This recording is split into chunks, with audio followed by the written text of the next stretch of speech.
Okay, everybody, welcome back to Shadows of Darkain. This is episode 17. Now, I couldn't wait. I had to continue this today. So, episode 17's path that we have to look into.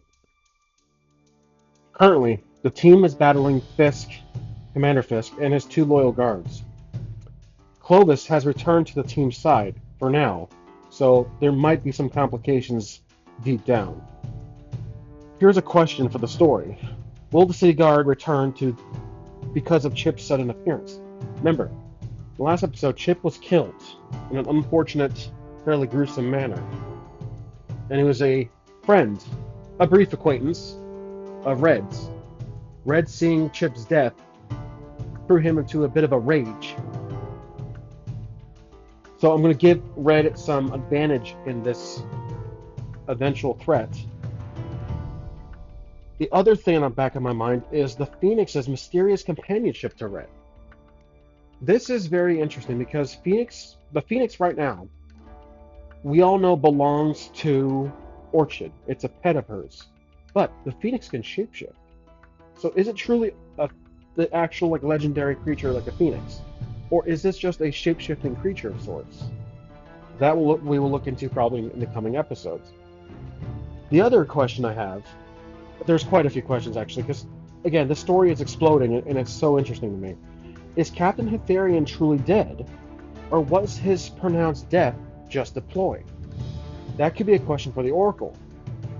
Now, Commander Fisk obviously commands the Darkain cultists, but to what extent and why? What is his loyalship to Darkain, the cult for that matter? Is he behind all of this?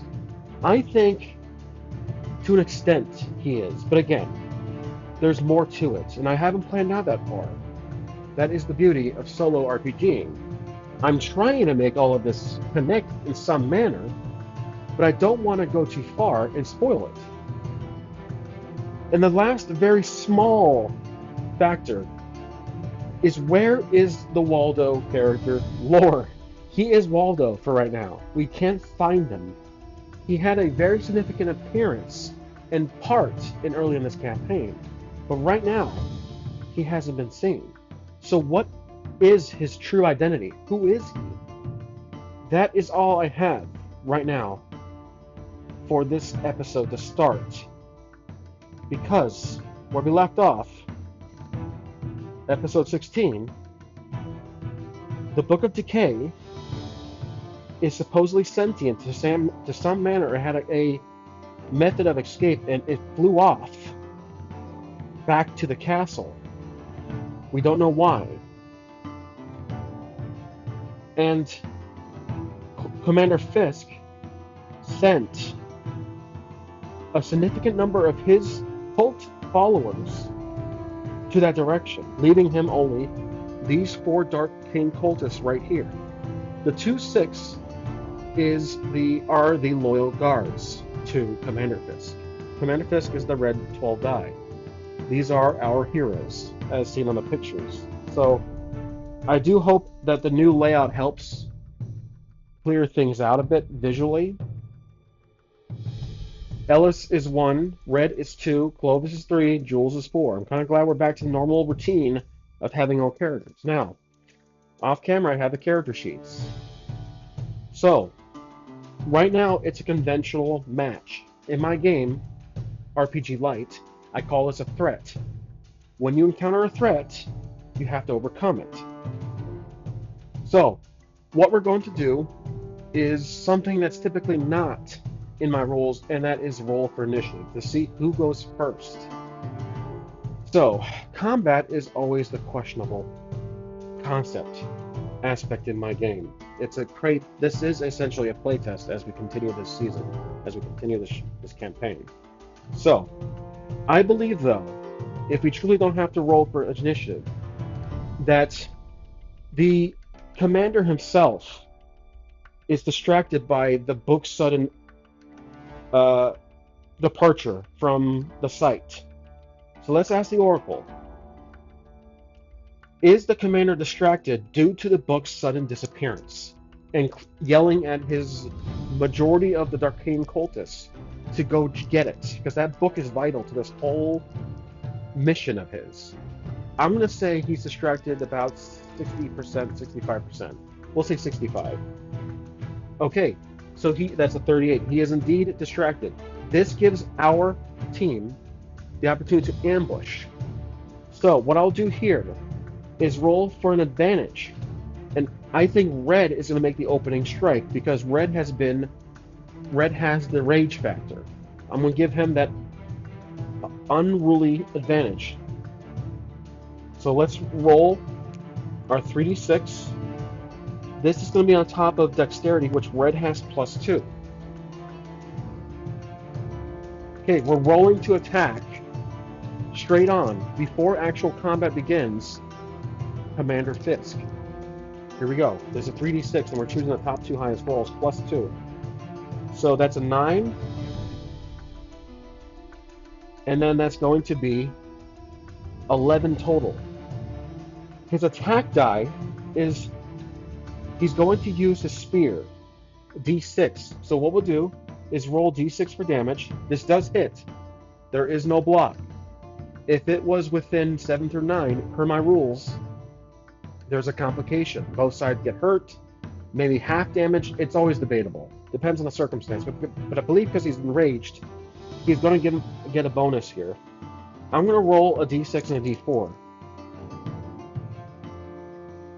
Or I'm sorry, 2d6 and choosing the highest of the roll because he's currently in advantage. 6. Commander Fisk, distracted, takes a blow of the spear.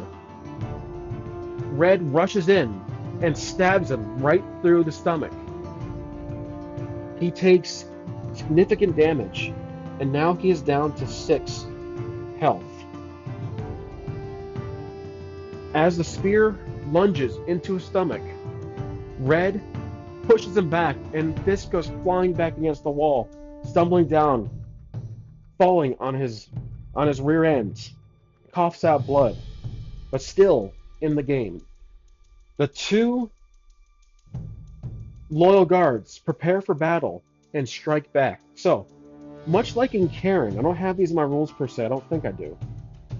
But in the Karen RPG, what you do is you roll all the attacks of the opponent of the group that you're against, and you choose the highest roll. So I'm picturing these 2 are going to attack our team. Here's what's going to happen. I'm going to roll defense for the entire team, choosing with advantage again because red, well actually that advantage is gone. Red made the first move. Now we're rolling. I think the team is going to defend themselves, and most likely Ellis will be up in the front, or they could be striking red. Let's say that this one right here, this guy, he's attacking red. Red is the 3. So red jumps back after striking Fisk, and then one of the loyal guards pulls a sword out and attempts to strike red. Let's roll for dodge. And dodge, now per my rules, threats don't include abilities, the ability modifiers as a consideration. So this is a normal roll. And that is exactly what we wanted for red's advantage. 10. He dodges it. Successful in dodging. And that's it. Now, the team, Clovis, is, let's see, at the moment narratively, Clovis is not clear-headed, though he's focused as the best he can do. He's focused, the best of his ability, on the fight. I think Clovis, because he currently has no spells, he has no spell books in mind, and I actually have to correct something in my rules.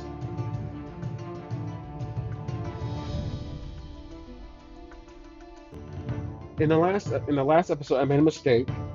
I thought this was a spell book, but that's actually a special of Clovis, and you don't erase those. Those are always with your character until they die, or until the campaign's completed. So, I think Clovis now is going to make the move. So he's currently going to play, and let's do this. Let's put the dice in the game. Clovis is going to attack, kind of like a gladiator, you know, like a Colosseum fight, because that's our visual really for this. So Clovis is going to attack with his. Let's see, he has two daggers. Okay, so we'll use Clovis and his two daggers. In that, we will choose advantage because he has basically two weapons. Okay, so that's going to be the first one. I'm sorry, I wasn't supposed to roll for advantage for that. The first one misses. The second one is a complete failure. So the complication is that this low guard is going to strike Clovis in retaliation. He has a standard six-sided attack for his dice. Now, I'm going to roll Clovis's defend die, his armor die, which is a d4. And we'll use this blue right here. So we'll deduct the difference. Okay, so he's only able to negate one. So he takes one damage. Clovis is now down to two, and he is very hurt from his earlier conflict. Okay, so this battle is that little bout is concluded. Now, I think that Ellis is going to try to finish off or attack one of the other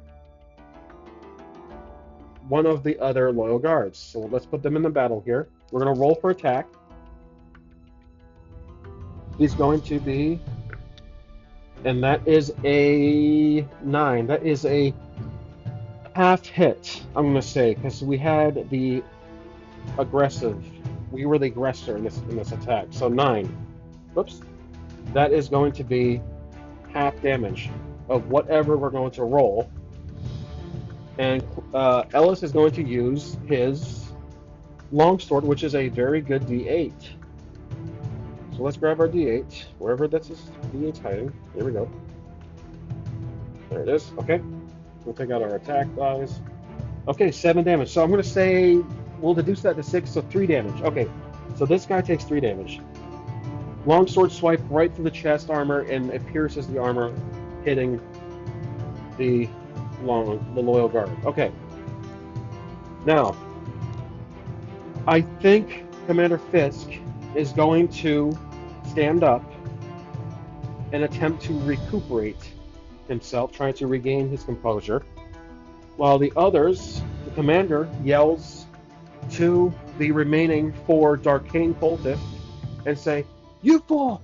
Help us!" He coughs out blood. "Help us now!" And he continues coughing out blood, but he's not going to attack. So these 4 run in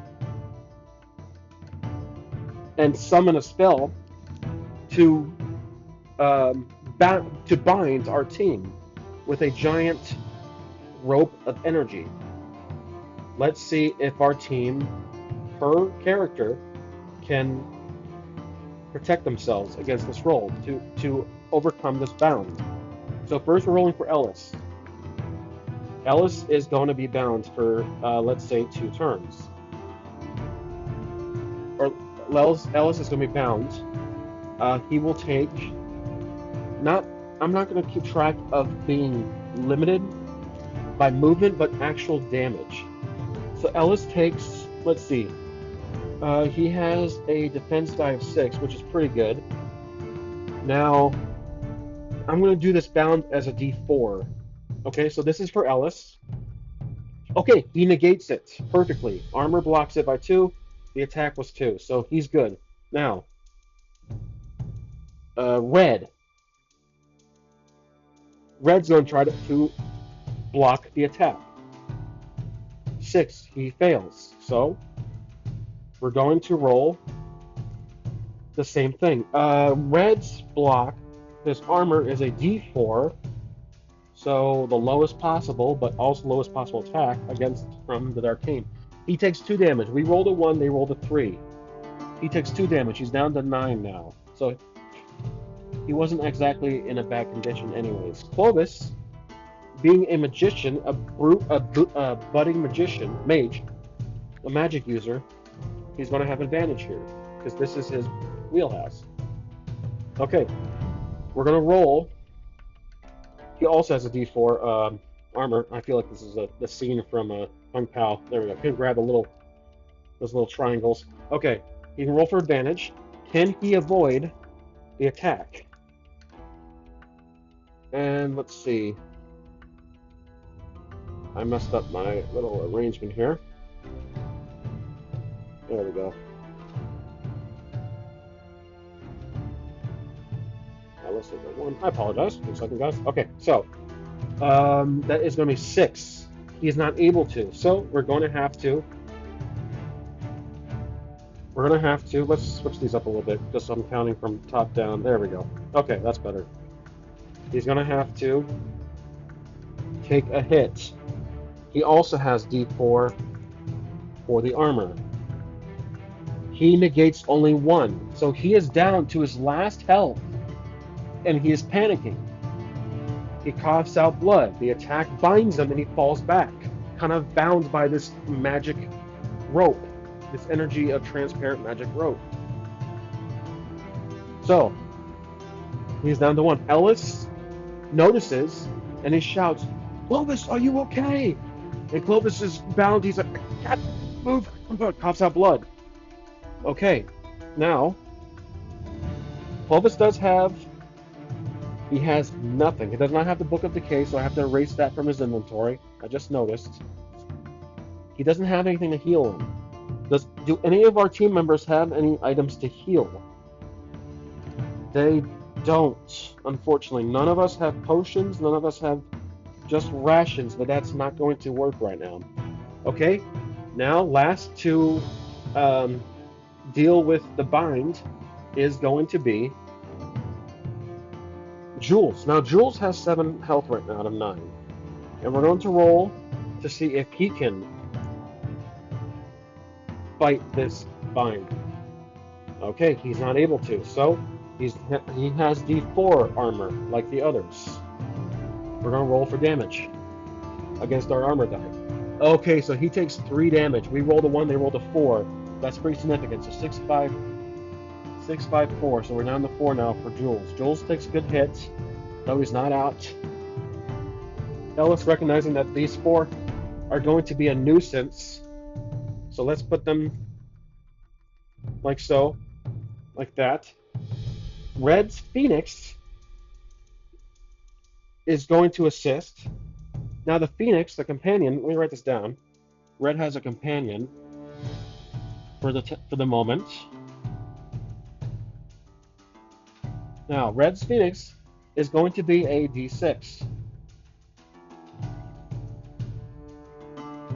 The bird flies off the shoulder and is going to swipe to attempt to attack one fell swoop while blowing fire at every single cultist. So let's roll for attack. Can the Phoenix do this? Come on, let's see what happens. And he is able to, so that's a standard success. So the damage done to every character will be, to every cultist, is a 4. And okay, that's really good. So the Griffin here, or the Phoenix, torches every Darkain cultist, and the robes catch fire. They start running around panicking as the Phoenix flies back to Red. The bind loosens, and our team is back in play, though Clovis is hurt. Now, I'm thinking about doing this. Instead of putting them on the field, like that, so they're versus, these 4 take 4 damage each, and that is pretty much their HP. They are low-level cultists. They are dangerous, but they are not very defensive. They catch fire and they eventually die off. So they have been killed. Thankfully, that nuisance is gone. Fisk stands up, covering his wound. The loyal guards jump in to attack our team. So now, our team is against the lower guards. They attack. We have to roll for defense as a team. This is team against team, not one against the other. Here we go. Can we block the attack as the lower guards strike our team? We are not able to. Okay, so who does this go to? This is gonna be tough. Who are they trying to attack? Let's roll for who individually. Please don't be Clovis. It's going to be Jules. Okay. Now here's something interesting. Let me know what you guys think. I have found these dies for Warhammer, Beast something, I forget what it's called. But they have different symbols on them. Attack, defend, spot, alertness. I'm going to try it. So this example would be they see something, or they try something. It's questionable. Let me know what you guys think. I'm not going to do it now, but let me know what you guys think if these dies would be pretty interesting. Like kind of an AI for the enemies. So I have a few of those sitting around, plus these ones. Okay, anyways, they attack. And they attack, I rolled that they attack Jules. Jules has D4 armor against this damage. Luckily, blocks all of it. We rolled a 4, they rolled a 3. So Jules is okay. Commander Fisk coughs out the last blood he has and pulls out his weapon, a giant warhammer, and charges at, of course, Ellis. So these two stand back as Ellis runs up, or as the warhammer, flying through the air in the hands of Fisk, charges Ellis and tries to attack him. He screams, "Die, bastard!" And he swings his warhammer, which would be a d6. Now, we have to roll if we can dodge this. There we go. And shoot, we're not able to dodge. Okay, so this will be a pretty heavy hit to Ellis because it's a d6. But luckily we have a d6 armor, so we might be able to block, if at all, any of it. All of it are variable. We block. Oh, we only block 4. That's heavy. Okay, so this is getting tight. The team is recognizing. So Ellis is now down to 6, 5, 4, 3.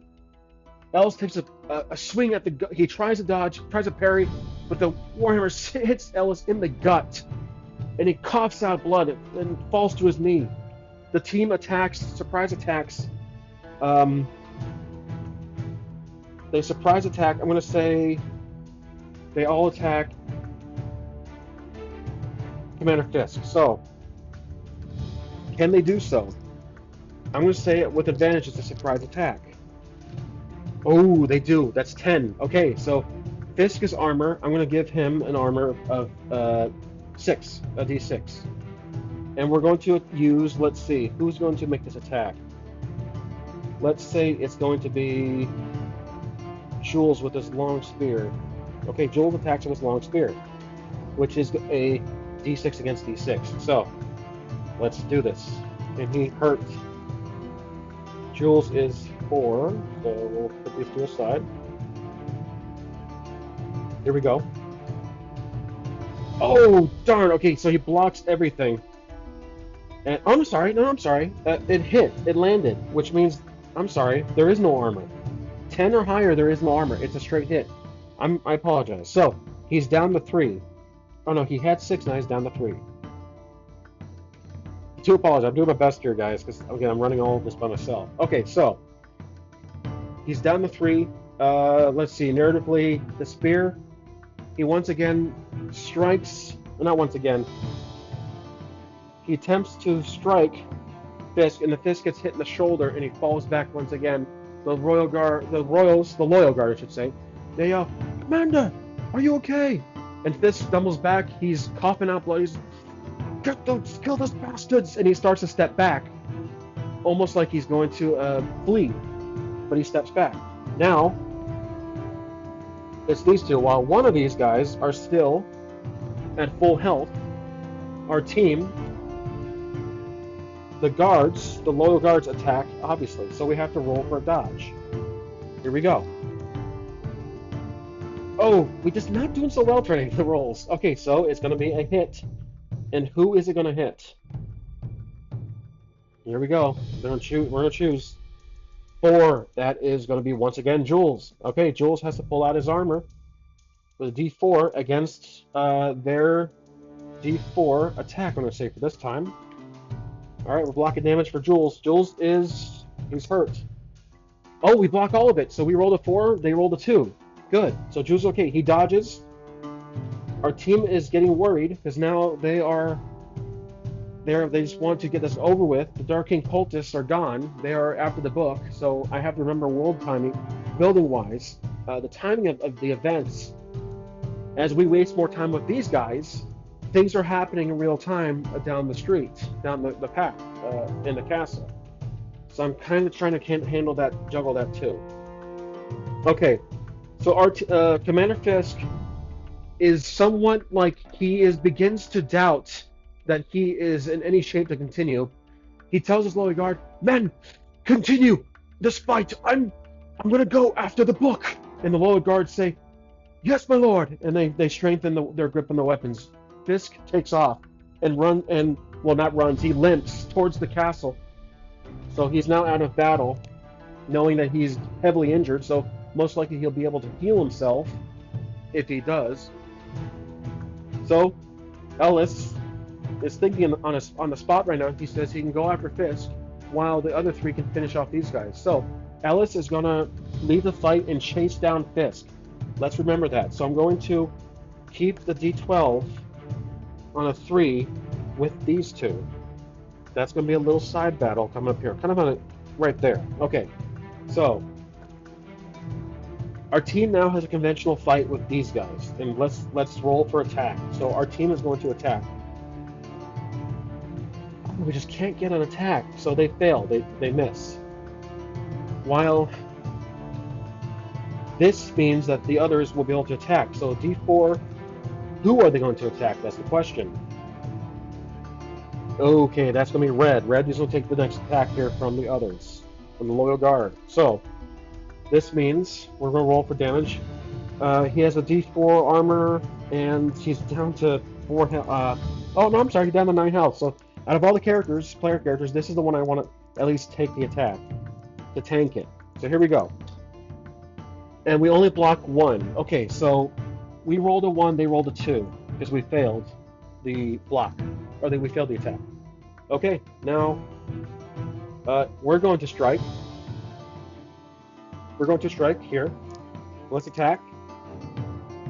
Okay, and that's going to be half damage, 6, 7. Okay, so half damage. Which character are we striking? Let's see. I'll let the dice decide. 2. Will be the guy that has more health. So, let me choose a character that's going to make this attack in half damage while attacking 2.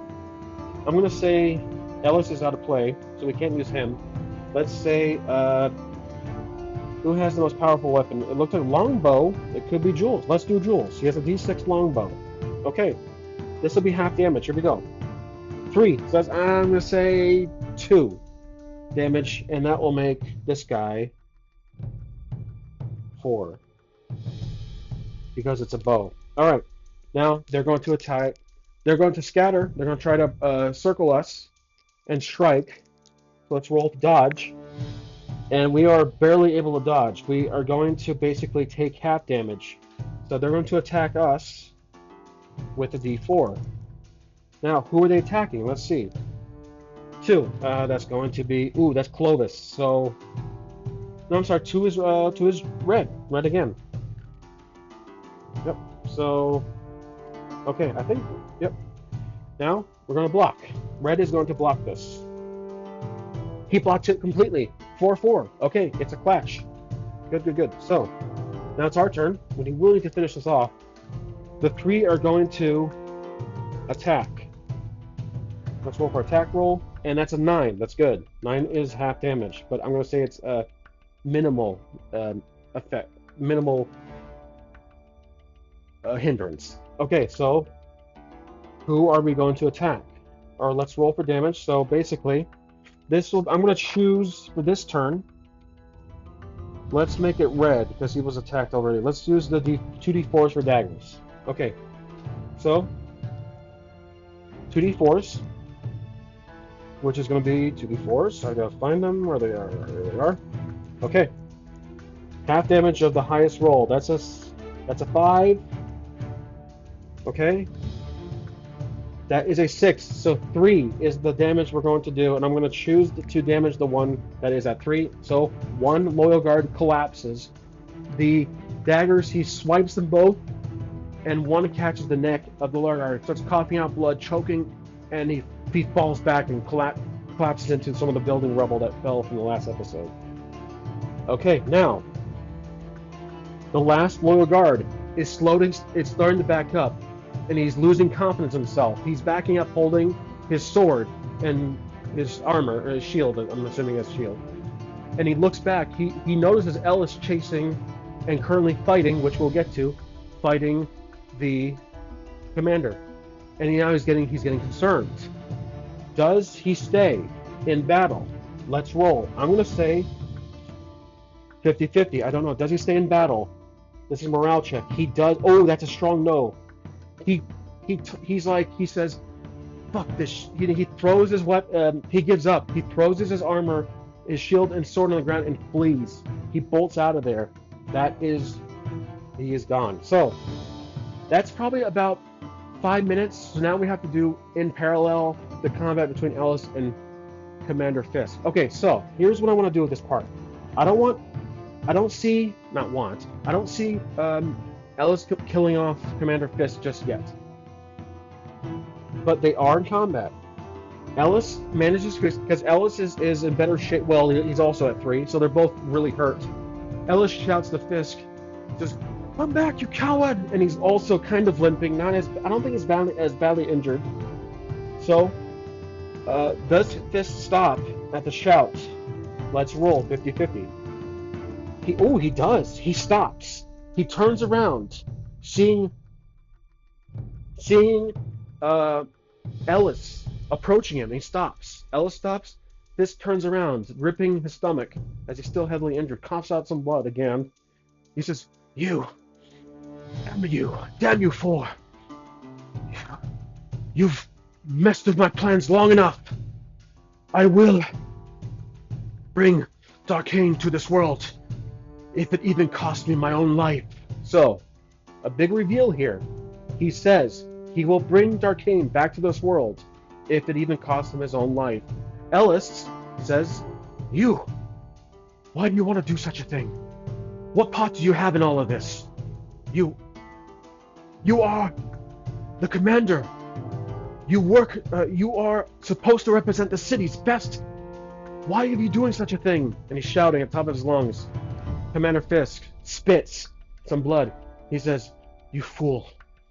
Such a naive young bastard. You have no idea what power I can behold with Darkain himself. He promised me. I've heard it from his own voice. I've seen it with my own eyes. He promised me riches, endless power, to be a god. And now, all of it can be lost, thanks to you four. I'm going to kill you and your friends, even if it means my own life." Then he pulls out his sword, he pulls out his weapon once more, and he runs at Ellis. Well, he runs. So here's a reveal. Commander Fisk had some type of vision or some type of mental transformation that he is serving Darkain. So there's some obviously Darkain influence over the guy. His mind is corrupt. He's full on Darkain mode. So he's not Darkain himself, and he's not the avatar of Darkain. He is a loyal follower.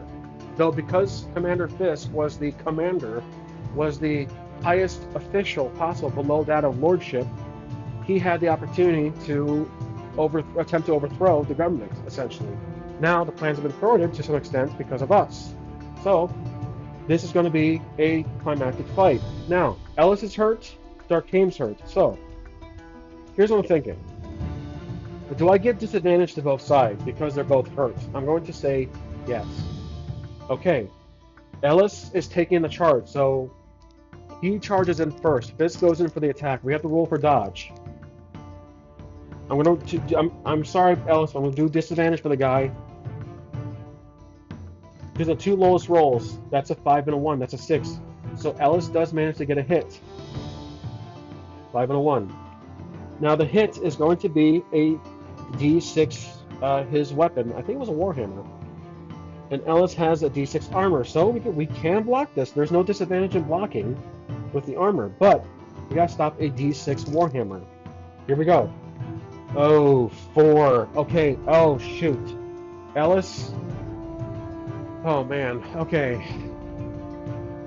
This is bad. So, death in my... Let me pull my rules up really quick. Death in my game is very, very...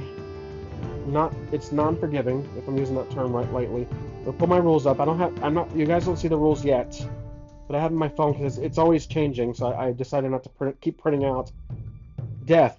Once your health reaches 0, your strength starts taking damage. When depleted, you die. You have 0 health, you die.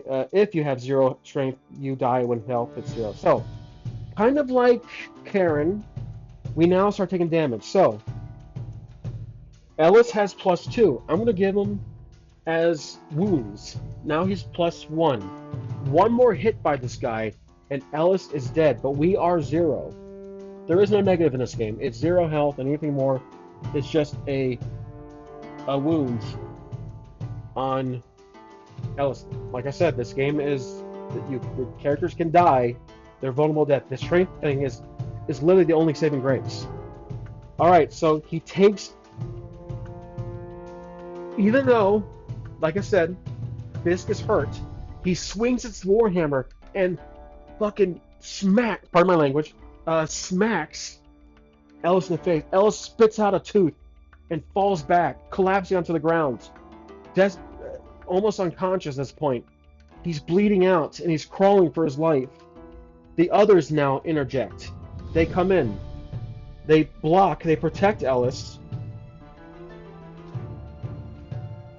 And they see that he's heavily, gravely injured. Commander Fisk is plotting he's thinking what to do next. He has the warhammer, he lifts it up, and he's looking back. Now, are the Darkain cultists, did they return with the book? I'm going to say 25%, because I think there's something going on back there. 25%. They have not returned with the book. Okay, that works. So, he looks back, he says, those bumbling fools, where are they with that book? That hammer effect did take a lot of stamina out of Fisk. So, remember, he's still in disadvantage. He's limping back, attempting to hold his own.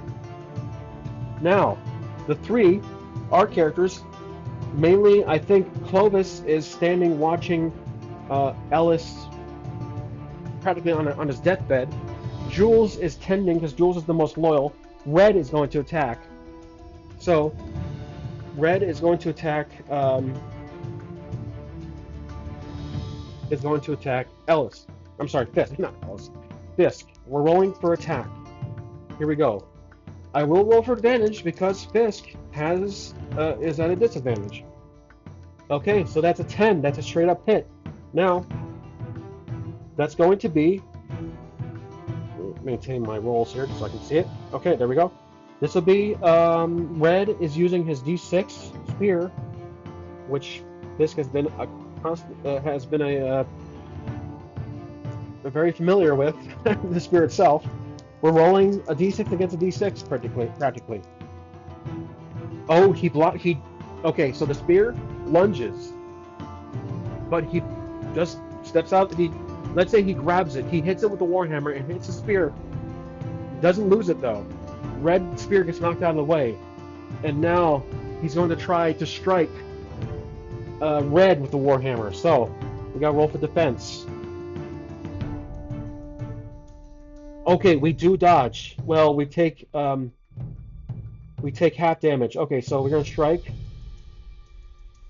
against his D6 against Red's D4. So we can't block all of it, but we can block some of it. But it's only half damage, whatever the difference is. Okay, so 3. I want to say 1. So Red takes a hit to the shoulder. He's down to 6 now. Okay. So he has half health, 6 and 12. Now, Jules jumps in. Jules is full. Well, Jules is still helping, so Clovis steps in. Jules is tending to Ellis's wound, so I will give Ellis his strength back. But not his health. He's still down to 0. So Ellis goes unconscious. He's out, but he's not dead. Okay, so Clovis is going to try to attack. He yells to Fisk, "You struck my friends! Die, you bastard!" And then he lunges in with his 2 daggers, pulls his daggers out of his very long white robes, and runs to a strike. So we gotta roll for a strike. Fisk is panicking, going back, so I will give an advantage to Clovis. Alright, so that's going to be 8. 8 is a partial damage. So, because he's the aggressor. So his armor, Fisk's armor is a d6, and Clovis has 2d6, 2d4s for damage. So we gotta roll it twice. I'm sorry. Yes, there is no armor. Armor is dictated by the actual the difficulty of success, the degree of success. So it's half damage of the highest 2 rolls. That's 5. Okay. And the next one is going to be 4. So I'll say, ooh, okay, I'll say 2. I'm going to say 2 damage. Clovis is able to strike and mortally wound Fisk to the very last drop of blood he has. And now he's down to 1, if I can even find it. Where's 1 at? There it is. Okay. Jeez, that was difficult. Okay, so he stabs Ellis. I'm sorry, I keep saying Ellis. He stabs Fisk in the stomach, chest region once more, wounding him. And he keeps the knife in his chest. In his chest. While Fisk collapses onto his knees, coughing out blood, and you see his eyes losing light. He says, and Clovis looks into his eyes with the knife. He says, "This is for flooding my mind with that damn book." And then he presses the dagger more into his stomach, or chest region, right below the rib cage. And Fisk coughs out the last of his blood. You can see his eyes losing life. He says, you can hear him mumble, whisper, "Darkain, I'll kill you all." And he lets the dagger go. Fisk is dead. He's been defeated. So, now, remember, Ellis is out of commission at the moment. Darkain, the cultists of Darkain, are retrieving the book. The Phoenix is still with Red. Didn't have to do much as a companion at this point. The 3 are still in this fight. They're still... So here's the current stats before I conclude the episode.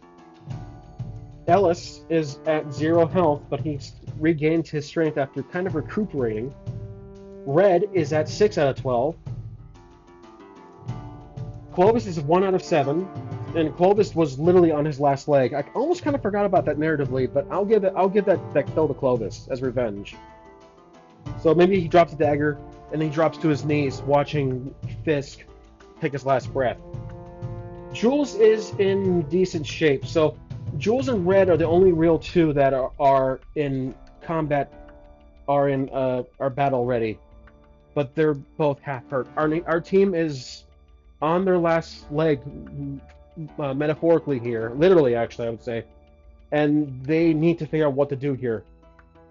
They did kill Fisk. That's huge. So Fisk's death is a potential milestone for them to get promoted, to get advanced. So I will level these characters up once again, because that's a huge step for this campaign.